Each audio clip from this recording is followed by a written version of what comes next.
Un très très gros classique aussi, c'est de faire des automations de on-off.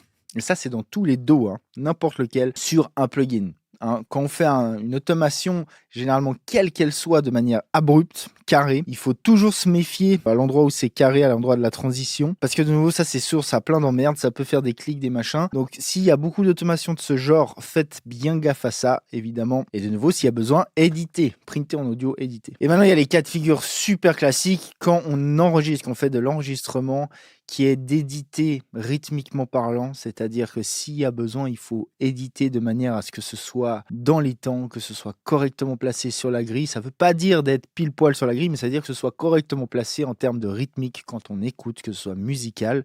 Si c'est pas super bien tight dès le début, il faut vraiment pas hésiter à aller éditer l'audio. Mais ça, à la limite, j'aurais même pas besoin de le mentionner.